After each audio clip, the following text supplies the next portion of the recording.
بسم اللہ الرحمن الرحیم۔ حضرت زکریا علیہ السلام کو قوم بنی اسرائیل اور پیغمبروں میں برگزید بنا کر بھیجا گیا۔ آپ علیہ السلام اللہ تعالیٰ کے معزز اور جمیل القدر پیغمبروں میں سے تھے۔ ایک روایت میں ہے حضرت زکریا علیہ السلام اور داؤد علیہ السلام کی اولاد میں سے تھے، اور دوسری روایت میں ارمیا کی اولاد میں سے تھے۔ بیان کیا جاتا ہے کہ دین گزرتے گئے ابراہیم اور یعقوب کی نسل سے کچھ نیک لوگ پیدا ہوئے جن کو العمران کے نام سے یاد کیا جاتا ہے۔ اللہ تعالیٰ نے سورۃ العمران میں فرمایا، خدا نے آدم اور نوح اور خاندان ابراہیم اور خاندان عمران کو تمام جہان کے لوگوں میں منتخب فرمایا تھا۔ ان میں سے بعض کی اولاد تھے اور خدا سننے والا اور جاننے والا ہے۔ زکریا علیہ السلام کی بیوی یحییٰ علیہ السلام کی والدہ اور مریم علیہ السلام کی والدہ خانہ دونوں حقیقی بہنیں تھے، جبکہ زکریا علیہ السلام رشتے میں مریم علیہ السلام کی خالو لگتے تھے۔ حضرت عمران علیہ السلام کی بیوی نے منت مانی تھی کہ جو بچہ پیدا ہوگا اسے بیت المقدس کی خدمت کے لیے وقف کر دے گی۔ حضرت مریم علیہ السلام کی پیدائش کے بعد جب انہوں نے بیت المقدس میں لایا گیا تو ان کی کفالت کی ذمہ داری اللہ نے حضرت زکریا علیہ السلام پر ڈالی۔ آپ علیہ السلام بنی اسرائیل میں معزز شخص میں مانا جاتے تھے۔ حضرت زکریا علیہ السلام کی کفالت میں مریم علیہ السلام نے بہت اچھی پرورش پائی اور نیک عبادت گزار اور بہت زیادہ سچ بولنے والا تھی۔ سورہ العمران میں ارشاد ہوا، تو پروردگار نے اس کو پسندیدگی کے ساتھ قبول فرمایا اور اسے اچھی طرح پرورش کیا اور زکریا کو ان کے متکلم بنایا۔ زکریا جب کبھی عبادت گاہ میں اس مریم علیہ السلام کے پاس جاتے تو اس کے پاس کھانا پاتے کی کیفیت دیکھ کر ایک دن مریم سے پوچھنے لگے کہ مریم یہ کھانا تمہارے پاس کہاں سے آتا ہے؟ وہ بولے، خدا کی ہاں سے آتا ہے، بے شک خدا جیسے چاہتا ہے بے شمار رزق دیتا ہے۔ بخاری و مسلم، ترمذی و نسائی کی حدیث ہے کہ آپ صلی اللہ علیہ وسلم نے فرمایا، وہ مریم علیہ السلام اپنے زمانے میں سب سے افضل عورت تھے اور اس امت میں خدیجہ رضی اللہ تعالیٰ عنہ سب سے افضل عورت تھے۔ اولاد کی خواہش۔ زکریا علیہ السلام نے جب حضرت مریم علیہ السلام کی فضیلت دیکھی تو ان کے دل میں بھی اولاد کی خواہش پیدا ہوئی، کیونکہ اس وقت تک آپ بے اولاد تھے جب آپ کی عمر اس وقت 100 سال سے زیادہ تھی اور بیوی 90 سال کی تھی۔ اولاد کی شدید تمنا کے بعد انہوں نے اللہ سے مدد مانگی، جس کا ذکر یوں آتا ہے، ترجمہ یہ تمہاری پروردگار کی مہربانی کا بیان ہے جو اس نے اپنے بندے زکریا پر کی، جو میری اور اولاد یعقوب کی میراث کا مالک ہو، اور اے میرے پروردگار اس کو خوش اتوار بناؤ۔ زکریا علیہ السلام اپنے دور میں اکیلا ہی نبی تھے۔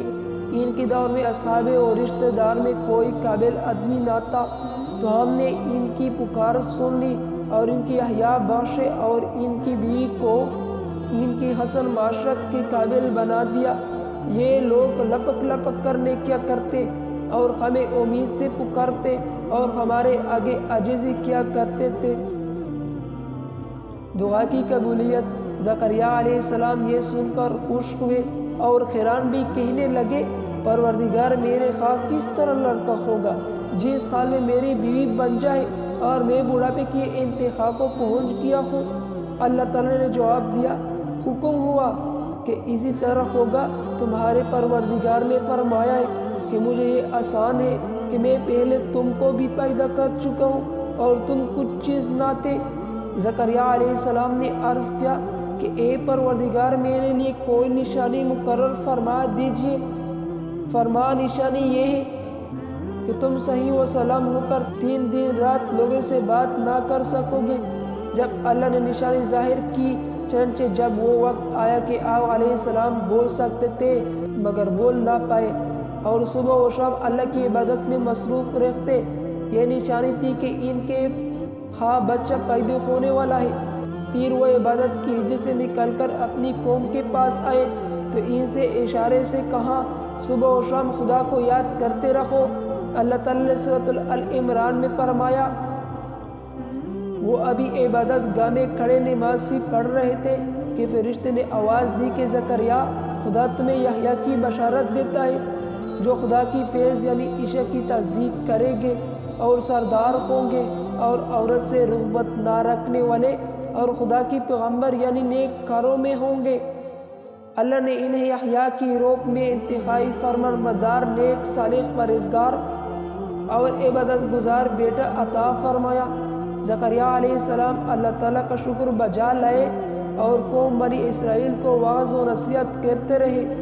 بنی اسرائیل کی حباست جب بنی اسرائیل نے حضرت زکریا علیہ السلام کو مرنے کا قصد کیا تو آپ نے ظالموں سے بچنے کے لیے ایک درخت کے کوکلے تننے میں جاتے ہوئے دیکھا۔ جب وہ پہنچا تو آپ کو کہیں نہ پایا۔ اتنے میں لوگ کے پاس شیطان آیا اور بتایا کہ جس کو آپ تلاش کر رہے ہو وہ یہاں ہے۔ اس کے بعد آپ کو شہید کر دیا گیا۔ نصیحت: انسان کتنے ہی بلند و بالا مقام پر پہنچ جائے اور اللہ کے ساتھ اسے زیادہ قرب حاصل ہو جائے تب بھی وہ اللہ کی بندہ ہی رہتا ہے اور کسی بھی بلند پر پہنچ کر وہ اللہ یا اللہ کی بیٹا نہیں ہو سکتا نہ اس کے شریک ہو سکتا ہے۔ اللہ جل شان کی ذات پاک واحد خلا شریک ہے اور باپ بیٹا کی نسبت سے پاک ہے، لہٰذا ہمیں اپنے آپ کو لمحے لمحے گمراہی سے بچانا چاہیے تاکہ اللہ کی پکڑ سے بچے رہے۔ اس کے لیے ایمان کی مضبوطی حد درجہ لازم ہے۔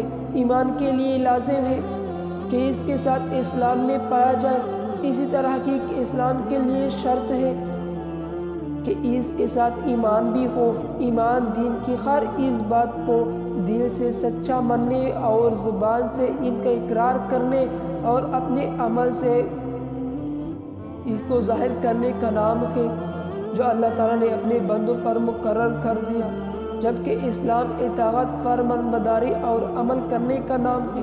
اللہ تعالیٰ ہمیں پرہیزگاری عطا فرمائے، آمین یا رب العالمین۔